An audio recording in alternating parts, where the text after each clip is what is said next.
तो सबसे पहले हम समझते हैं कि ध्रुव यानी पोल क्या होता है। गोलीय दर्पण या दर्पण के मध्य बिंदु को ध्रुव कहते हैं। मध्य बिंदु जो होता है वह ध्रुव होता है। जैसे अगर हम बात करें गोलीय दर्पण की, तो हम यहाँ आपको दिखाना चाहेंगे। जैसे देखिए ये हमारा जो गोलीय दर्पण है, ठीक है, ये इनका जो मध्य बिंदु है दर्पण का, ये यहाँ से काटे तो इनका मध्य बिंदु ये हो जाएगा, तो ये हमारा क्या होता है, इनका ध्रुव हो जाता है ये बिंदु, ठीक है।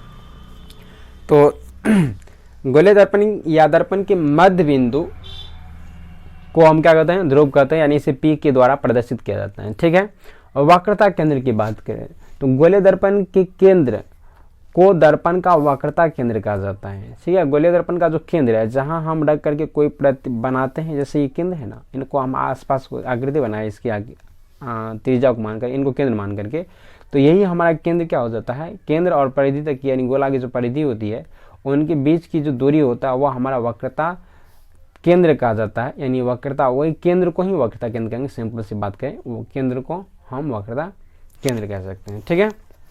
मुख्य अक्ष की बात करें तो गोलीय दर्पण के ध्रुव और वक्रता केंद्र को मिलाने वाली जो रेखा होता है उस रेखा को मुख्य अक्ष कहते हैं, ठीक है। फिर से मुख्य अक्ष यानी गोलीय दर्पण के ध्रुव और वक्रता केंद्रों को मिलाने वाली रेखा को मुख्य अक्ष कहते हैं, ठीक है। आगे बढ़ते हैं, मुख्य फोकस की बात करते हैं। मेन फोकस जिनको कहा जाता है, मुख्य फोकस के समांतर आपतित किरणें दर्पण से टकराने के बाद मुख्य अक्ष के जिस बिंदु से या जिस बिंदु पर मिलती है उस बिंदु को मुख्य फोकस कहते हैं। फिर से कि मुख्य अक्ष के समांतर आपतित किरणें दर्पण से टकराने के बाद मुख्य अक्ष के जिस बिंदु पर मिलती है उस बिंदु को मुख्य फोकस कहते हैं, ठीक है। जैसे हमारे पास ये एक दर्पण मान लेते हैं, ये एक दर्पण है और इसके समांतर ये कोई प्रकाश किरण आया और इस प्रकाश जिस रास्ते से जाएगा वह हमारा मुख्य फोकस हो सकता है, ठीक है। चलिए अब वक्रता त्रिज्या की बात करते हैं। तो गोले की त्रिज्या ही दर्पण की वक्रता त्रिज्या कहलाता है। गोले की जो रेडियस है वह हमारा क्या कहलाता है, दर्पण का त्रिज्या कहलाएगा, वक्रता त्रिज्या कहलाएगा, ठीक है।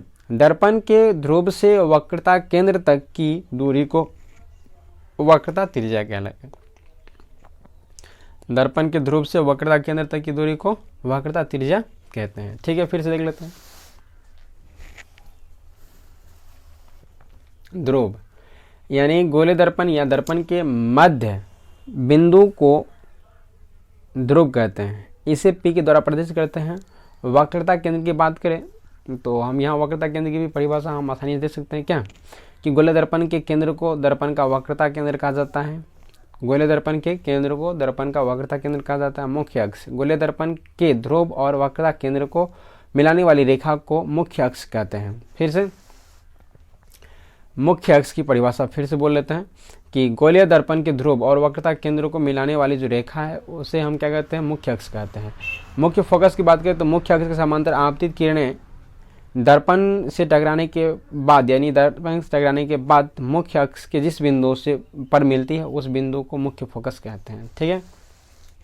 वक्रता त्रिज्या गोले की त्रिज्या ही दर्पण की वक्रता त्रिज्या कहलाता है या कहलाएगा। दर्पण के ध्रुव से वक्रता केंद्र तक की दूरी को वक्रता त्रिज्या कहते हैं, ठीक है। अब फोकस दूरी की बात कर लेते हैं। दर्पण के ध्रुव से फोकस तक की लंबाई को या दूरी को हम फोकस दूरी कहते हैं। यानी दर्पण के ध्रुव और फोकस जो मुख्य फोकस है उनकी वहाँ तक की दूरी को हम फोकस दूरी कहते हैं, जिसे F से लिखा जाता है, ठीक है। आज के लिए बस इतना ही दोस्तों।